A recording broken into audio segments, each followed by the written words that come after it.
환승사 가는 길입니다. 전 예전에는 여기가 다 비포장 흙길이었는데 지금은 현재 이렇게 포장이 되어 있습니다.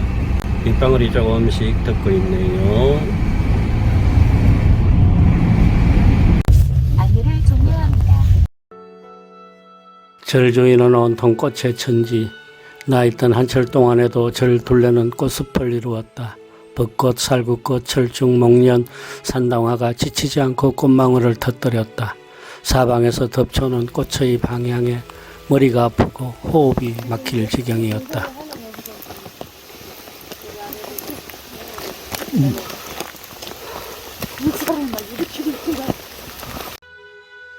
어느 날 나는 이 산 어느 고을에 정말 호랑이가 살고 있을지도 모른다는 생각을 불현듯 가졌다. 이 산, 이 숲, 이런 고을이라면 분명 그 드문 짐승이 있어야 된다는 거의 절박한 상상이었다.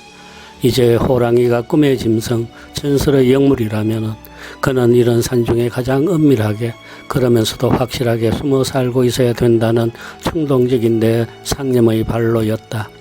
산이 제 아무리 높고 깊다 해도 호랑이 한 마리 숨기지 못한 산은 야산에 지나지 않고 인적에 짓밟힌 천한 산에 지나지 않는다는 생각이었다.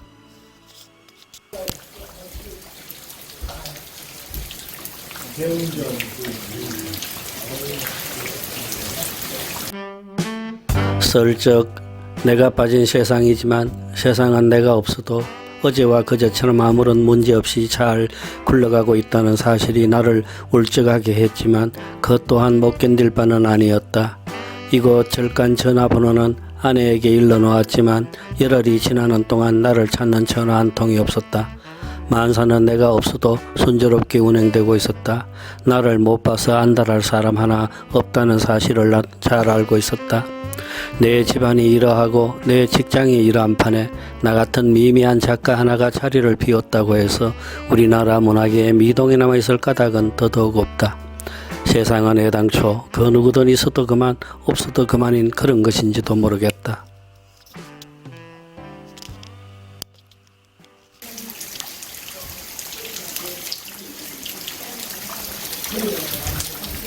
지금 비가 많이 내리고 있습니다. 여기 경북 경산의 환승사입니다.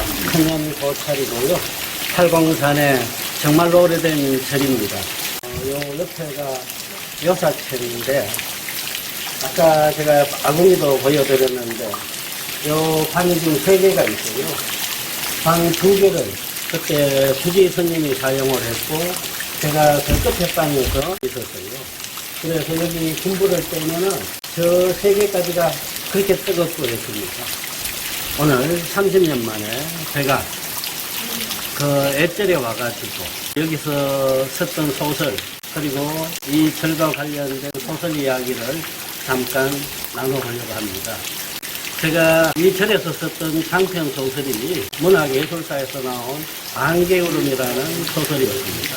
그리고 단편 소설이 산행, 소설가의 일, 그 두 작품이 다 이 절간을 배경으로 하고 쓴 소설이라고 여기고 있습니다. 저한테는 그래서 이 절이 제 문학 세계에서는 대단히 큰 영향을 미친 그리고 어떤 감흥을 일으켜준 그런 절로 여기고 있습니다. 참나무 장작들이 탁탁 소리내며 타들어가고 있는 모양을 보고 있노라면 내 몸이 절로 열띄어지고 전신에 꼿꼿한 긴장감마저 맺히는 경우를 자주 느낀다. 화염이 아궁이 하나를 가득 메우며 들끓고 아우성을 지른다. 경고하던 장작개비들이 화염에 휩싸이면서 맥없이 허물어져 내린다. 불티가 날리고 화염이 더 세진다. 불덩이 자체로 변한 나무 토막이 보석처럼 광희를 발한다. 아직 채 타지 못한 장작의 끝자락에서는 급후 김내 뿜는 소리가 나며 끓는 수액이 토막의 끝자락에서 툭툭 떨어진다. 자기 소멸을 통한 찬란한 산화는 언제 보아도 눈물겹다. 그때 공양주도 있었어요. 예. 공양주가 아랫마을에 살았어요. 맞아요. 그죠? 출퇴근에. 출퇴근했어. 맞습니다. 그분 아들이 지금 겨우에 살고 있어요. 그래. 그 다음에 그때 여기에 살던 초등학생이 하나 있었는데 예, 예. 말썽꾸러기였어요. 네. 뭐 저기 법당에 그것도 손대고 손님들 지갑도 손대고 그래가지고 뭐라 청암 스님한테 무진장 또 혼나 그런 친구가 있었습니다. 그래서 공양주, 예. 청암 스님, 예. 나, 네. 그 다음에 그 동생 네. 군대 간다고 그래서 군대 갔어요. 걔 연애 편지를 내가 다 써줬어. 그래갖고 진짜 여자가 찾아온 거야. 그 편지를 받아보고 그게 내 소설가 일에 그대로 다 나오는 거야. 예. 마침내 내가 이 절에서 맨 처음 시도한 글쓰기는 연애 편지였다. 일고의 가치도 없다고 한마디로 내쳤던 세열이의 청을 나는 그 다음날 아침 내 스스로 청해서 받아들인 것이다. 녀석의 사정이 딱해서가 아니었다. 나는 이 할 일 없는 절간에서 문득 젊디 젊은 여자가 그리워졌다. 더더욱 그녀는 내가 알고 있는 여성이 아닌 이 세상 어디인가에서 나와 전혀 인연 없이 숨쉬고 있는 어느 미지의 여성에 대한 그리움이기도 했다. 내가 편지를 써서 띄우고 그리하여 그녀의 숨결 묻은 답장이 오고 그런 인연 맺기가 갑자기 사람 사는 유일한 즐거움이냐 내 가슴을 치고 들어왔던 것이다. 제가 30년 만에 여기 다시 그래 일부러 찾아오면서 예. 와 설레고 막 그랬어요. 여기가 요 집이 그때는 그때 나지막한 뭐 단층 뭐 기와집도 아니었어요. 제가 집이 아니고요. 요 마당이었습니다. 요 맞아요, 마당에 맞아요. 마당에 스레트로다가 어, 집이 있는 거를 그래서- 저 자리가 바로 연못자리예요. 맞아요. 그래서 내가 늘 미라니까. 내가 불때 갖고 피고 그랬어. 맞아요. 그래서 저는 여기를 안 오려고 안 살려고 했던 건데 여기를 붙잡혀 와가지고 스님 여기 온 지 얼마나 돼요? 14년째. 14년. 근데 그 청암 스님이 예. 뭐 재밌는 얘기야. 그런데 토요일 되면은 절 피고 나가버려. 오토바이 타고 꽉 가버려. 맞아요. 나보고 그래. 처사님, 부처님 부탁해요 하고 가버려. 맞아요. 그래서 저 고생 많이 했습니다. 맞아요. 왜 고생했냐면 저 대곡동에 여기 오는 길이 없었어요. 아. 길이 없어갖고 저 대곡동의 사람들한테 이 한성사 오는 길을 갖다 사용승낙을 해달라 해서 가서 싹싹 빌어가지고 이 길이 뚫렸어요. 오케이. 그래서 토요일 아침만 되면 청암 스님이 오토바이 끌고 어디를 가시는지 모르지만 나가버리고 나면은 일요일 저녁에 돌아오실 때까지 법당에 제가 머리 기른 놈이 가서 묵탁 치고 막 그러고 다 했어요. 그리고 다 일러 바쳐서 부처님, 청암 스님 또 시내 가세요 막 이러고. 그 보살님 정말 보살님 이야기가 재밌었어. 요 밑에 사진에 돌아가셨을 거야 아마. 네, 돌아가셨다. 오케이. 세월이. 제가 원래가 경산이 고향입니다. 예. 그런데 뭐 어릴 적에 서울에 가가지고 뭐 이렇게 하다가 예. 제가 대학교 교편을 잡고 그다음에 뭐 또 글을 쓰고 이러면서 방학이 됐는데 마침 뭐 장편 소설을 좀 하나 써달라고 주문은 받았는데 집에서는 도저히 짐책이 안 나가가지고 어떻게 절간을 찾아가려고 하는데 절간이 그렇게 수소문이 안 되더라고. 그런데 우리 출판사에 같이 있던 그 직원 그가 스님 출신이에요. 그래서 나보고 저기 조계종에 자기가 아는 부장 스님이 하나 있으니까 거기다가 백을 써야 되는데 절도 다 백이래. 그래서 그 무슨 부장 스님한테 전화를 했어. 네, 그 당시에는 그랬죠. 그랬더니 자기 그 밑에 친구가 지금 대구 환성사를 맡고 있대. 거기 가라고. 그래서 그거 들고 왔더니 청암 스님. 맞아. 그 당시에는 지금 그분이 지금 이제 저 동아사에 이번에 광장 스님으로 됐잖아요. 누가? 그 조계종에 있던 분. 예, 의원님 총무장. 야, 그런데 나중에 보니까 이 청암 스님이 그 불교 개혁 운동의 선지자들군요. 맞아요. 맞아요. 그래갖고 둘이 만나 밥 먹으면서도 불교를 바꿔야 된다고 혁신해야 된다고 울분을 토하시거든요. 여기 일 많이 했어요. 그분이 어느 절에 계신지는 모르고 확실히. 네, 그건 뭐. 산짐승이 숲을 나와 피인들을 달린다. 마치 내 방 앞을 달리는 듯한 그 모진 다름박질 소리를 들으며 나는 그놈이 멧돼지를 쫓는 호랑이일지도 모른다는 생각을 했다. 돌멩이를 걷어차고 돌무더기를 무너뜨리고 비탈을 달리는 듯한 그 거칠고 큼직한 발자국 소리가 들릴 때면 내 방 호마이카 상위에 켜진 촛불마저도 숨지겨 가늘게 떨린다. 제가 이 환성사를 제가 예전에 재직하고 있던 대학교에 후배 교수랑 같이 왔습니다. 현대문학을 전공하는 이강록 교수, 이강록 박사입니다. 여기 환성사 올 처음이죠? 네, 처음입니다. 정말 교수님 소설 속에서만 보던 곳에 오니까 정말 감회가 정말 깊습니다. 제가 소설에서는 그 환성사라고 안 하고 환음사라고 그랬죠? 네. 저 이름을 일부러 바꿨습니다. 네. 팔공산 이름도 바꿨고 이렇게 다 했어요. 그래요. 저도 정말 30년 만에 여기 와보니까 그 젊은 날이 새록새록 떠오르면서 그냥 감미로운 것만은 아니고 조금 아프기도 하고 그런 감상이 있네요. 여기가 아까 제가 말했던 그 산행 소설의 배경이 됩니다. 거기 호랑이 이야기가 나오잖아요. 그죠? 네. 저 아까 저기는 요사체가 있는데 밤에 잘 때 뭐 황소 발자국 같은 소리가 들려요. 쾅쾅쾅쾅. 저 소리가 뭔가를 두려워서 밖에 나올 수도 없을 정도였는데 그래서 이튿날 나와가지고 저 밭에서 일하는 인부들이 저 읍내에서 올라왔어요. 그게 무슨 소리냐 그랬더니 아이 처사님 그것도 모르느냐고 호랑이라고. 그래서 내가 에이 세상에 대한민국에 호랑이가 어디 있느냐 그랬더니 호랑이가 있대. 자기들은 수시로 보죠. 그때가 80년대 아닙니까? 1980년 봄 나는 처음 이곳에 와 2달을 머물며 장편 안기울음을 썼고 단편 산행을 구상했다. 1994년 겨울 두 번째에 와서는 한 주일을 머물며 단편 소설가의 일을 완성했다.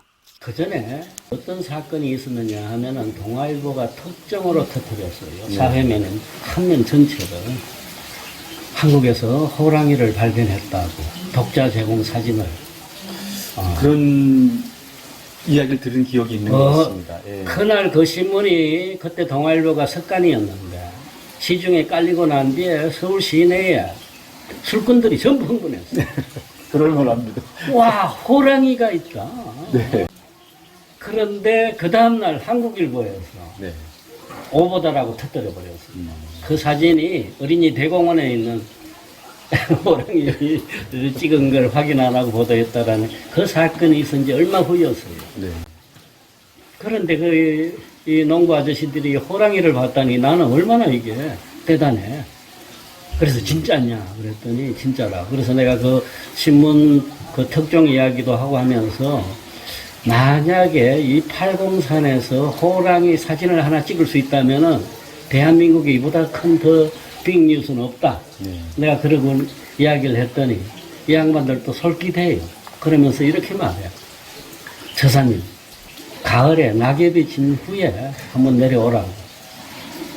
그때 되면은 자기들한테 3일만 시간 주면은 사진을 얼마든지 찍을 수 있다. 그래서 나도 그때 큰 소리 쳐서요. 좋다. 내가 아는 카메라맨, 신문기자 데리고 내려오겠다. 네.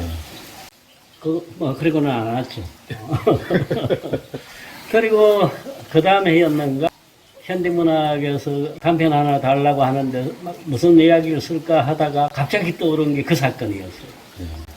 그래서 쓴 소설이 산행, 농부들이 그대로 나오고 그 절에 머물던 한 지식인이 호랑이에 대한 그리움을 갖고 그들과 함께 팔공산 온 산을 뒤지면서 호랑이를 찾는 이야기가 바로 제 단편이었죠.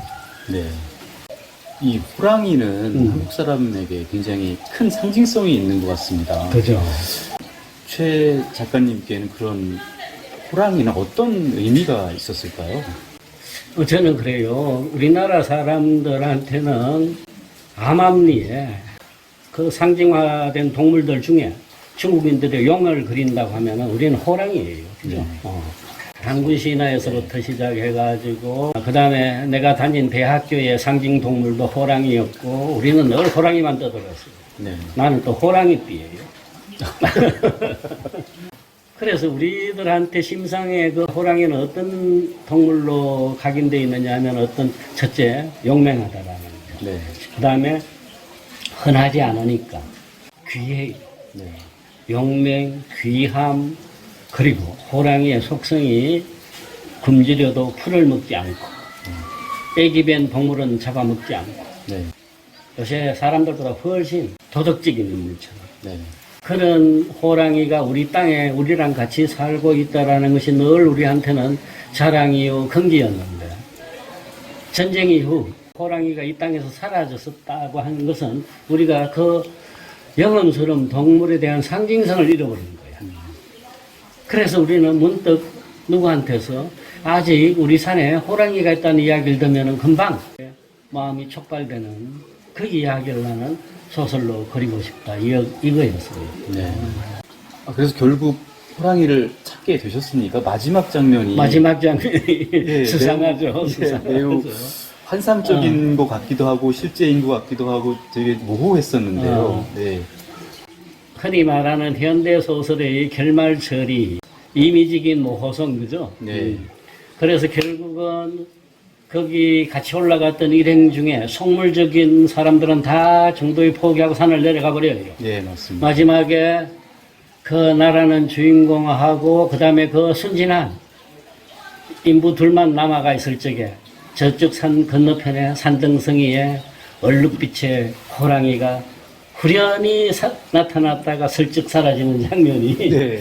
제가 마지막 장면 처리를 했습니다. 뭐 여러 독자들이 그걸 읽고 진짜 호랑이 본 거예요? 뭐 이렇게 물어요. 봤다고 믿으면 본 거고 못 봤다고 믿으면 못 본 거고 저는 그렇게 얘기하고 있습니다. 아, 절에서 듣던 그런 선문답 같은 말씀 같으세요. 뭐 현대소설이 그렇게 또 모호하잖아요. 또 네. 그러니까 우리는 생각할 여지를 갖자라는 거예요. 네. 그 모성이 일부러 혼란을 일으키려는 게 아니고 우리는 한 작품을 읽고 나서 그 다음에 스스로 독자편에서 오래 생각할 수 있게 하자라는 것. 네. 그 중에 하나가 제 그 졸작 산행이었다라고 여기고 있습니다. 오늘 이렇게 이 선생하고 같이 30년 만에 이 환승사에 와서 또 문학 얘기 잠깐 하는 것도 즐겁네요. 그죠? 교수님 소설 다시 한번 읽어봐야 될 것 같습니다. 그 짙은 놀비 속에서 나는 호랑이를 보았다. 우리가 올라왔던 상수리나무 숲 건너편 덤성덤성 키 작은 바위가 꽂힌 비탈이었다. 황금빛 털과 검정 무늬가 그렇게 선명할 수 없었다. 그는 달리지도 않았다.